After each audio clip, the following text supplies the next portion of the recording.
another segment of DSU Inside Perspective. This is the show in which we talk with faculty, staff, students, even guests from the outside about some of the things that are going on in the world or some of the great things that are going on at Delaware State University. I am Carlos Holmes, your host. And today we have Dr. Sathya Elavarthi. I'm sure I'm not pronouncing that first name right, but I'm pretty close on the last name. He is an associate professor of applied agricultural sciences here at Delaware State University, and he is engaged in a new research pursuit here at Delaware State University. Doc, thanks for being on the show. Thank you for having me. Last year, Senate Bill 266 was passed by the General Assembly, which provided that the Department of Agriculture could develop new regulations with respect to the cultivation and production of hemp. Now, we got to get some things straightened out here because a lot of people equate hemp with marijuana, but it's really not the same thing. What is the difference between hemp and marijuana? Hemp and marijuana are the same plant, Cannabis sativa, that is the scientific name of the plant. But according to the regulations that we are talking about now, hemp is plant that contains less than 0.3% of delta 9 THC, which is the tetrahydrocannabinol, which is a psychotropic compound. That's what gets people high. That's what gets people high. So when we are talking about hemp here, we are talking about varieties of cannabis that have less than 0.3% of delta 9 THC. But there's applications for hemp. What can hemp, if people are not using it for illicit purposes, to smoke it, to get high, what are the industrial uses of hemp? Broadly, we can group them as three different reasons why farmers would want to cultivate hemp. Number one is for CBD. CBD is also a cannabinoid. It's also a chemical compound that the plant makes. And it has medicinal and cosmetic purposes. So it can be grown for CBD. And the second purpose is it can be grown for seed. So you can grow the plant, harvest the seed, and use the seed for different purposes, including as protein supplements. So seeds are very high in proteins and in fats. You can also extract oil from the seed that has its own industrial as well as cosmetic purposes. And the third reason is you can grow the plant for its fiber. So fiber can be extracted from the stem of the plant. It's called bast fibers. And the fiber has applications, uses in textiles, and so many different ways. Materials. And rest of the plant material can be repurposed for different uses, starting from firewood all the way to poultry bedding, and so on and so forth. So there are 1,000 different ways that you can use the plant.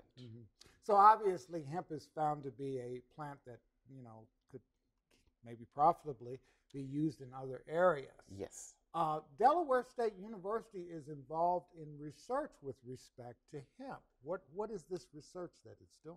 We are just starting out on hemp research. If you look back at the crop itself, it has had a bad rap. So the federal law banned it from being grown, from being researched on. There were so many restrictions and so many regulations. So we haven't been involved with researching on hemp before. So last year when the state of Delaware passed the law allowing for institutions of higher education to start a research program, we worked with the Department of Agriculture in the state of Delaware, and we have developed a research project that would be working on the agronomic evaluation of the different types of hemp cultivars. Okay, when you say the agronomic evaluation, I think I know what you mean, but I don't know everybody else does. What do you mean by that? So any crop, before it is commercially grown, farmers look for some data, and most of the research is done at public universities like Delaware State University. But we don't have any data with regards to this crop. Because it hasn't been done before. It hasn't been done in recent past. Legally. So it's very important for a public university to do research collect data, and then understand and share that information with the farmers so that they can use it for their benefit. So I'm a farmer, and Yes. this sounds like a profitable pursuit for me to get into. What kind of information are you providing me that will help me? So right now, Delaware State University is not making any kind of recommendations to the farmers. As I just mentioned before, Right. we don't have previous research data to share with the farmers. But there's certain research things you're going to be, there's certain types of information that you're going to be seeking in your research, correct? So this research project, agronomic evaluation of hemp cultivars in the state of Delaware, also involves the farmers. Right. So there is a reason why farmers are involved as part of this research, because federal and state law requires it. Right. But at the same time, it also is very beneficial because it allows researchers from the Delaware State University College of Agriculture, Science and Technology to partner with the farmers, to visit their fields, to collect data directly from the farmers' fields, compile it, analyze it, so that instead of only limiting our research to our research farms and facilities, now we have the whole state as a research facility. So the data that we collect from outside will be used for the benefit of the farmers that will be planting the crop in the future. Okay. So the current legislation requires, and this is what you're talking about, the current legislation requires that anybody that is interested in growing hemp must be a part of this research program. So they have to register, they have to apply to be a part of the program, and that connects them with Delaware State University. And then their plan is part of your laboratory. That's what we're talking about here. So Delaware State University has signed a memorandum of understanding with the Department of Agriculture. Most of the regulatory part of growing the crop, cultivating the crop will be taken care, enforcing the laws and rules will be taken care of by the Department of Agriculture. So our role is to be involved with the farmers as part of the research project and collect data so that the data can be understood, interpreted, and used for the benefit of the farmers in the following years. Is Delaware State University the only one doing this? Currently, in the state of Delaware, we are the only institution of higher education involved and working with the Department of Agriculture. And this is kind of similar to things that are going on, or research that's going on, and legislation that has been passed for that matter, in nearby states like Maryland, I think Pennsylvania. Yes. And I think New Jersey is working on it. There are more than 20 states that have gotten into this in the past. Some states like Kentucky and Tennessee, they have been doing it for the past 5 years.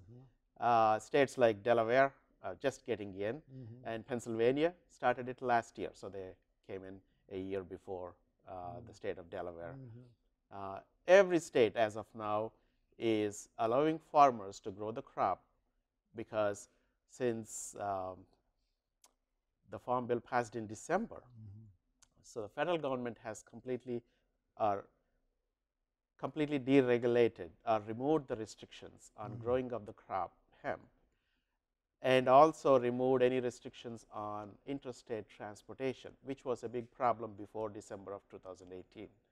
So now more states are getting into the game because it's a new crop. People think there's a lot of commercial potential for this crop. So farmers are really interested to get into the crop. That's also the reason why you see some of the farmers they are frustrated that there are all these regulations. Well, the state is moving slowly because there's new federal regulations that are expected to come out, and they don't want to get ahead of that. The state, it seems reasonable to me. Yes. But if you want to make money, you want to make money. So there are a lot of things that we still don't have information about. Okay. I can see why the State Department of Agriculture is moving slowly. It could be concerns about the market. It could be concerns about access to quality seeds. We still don't have any established, certified sources of seed that is reliable. I think it's exciting research, and I thank you for coming on Delaware, DSU Inside Perspective to explain, what you're doing over there in our College of Agriculture, Natural Science and Technology. Good luck on this research project. I hope you come back and tell us some of the findings later on. Thank you very much. And thank you for joining us for another segment of DSU Inside Perspective. Everyone have a good day.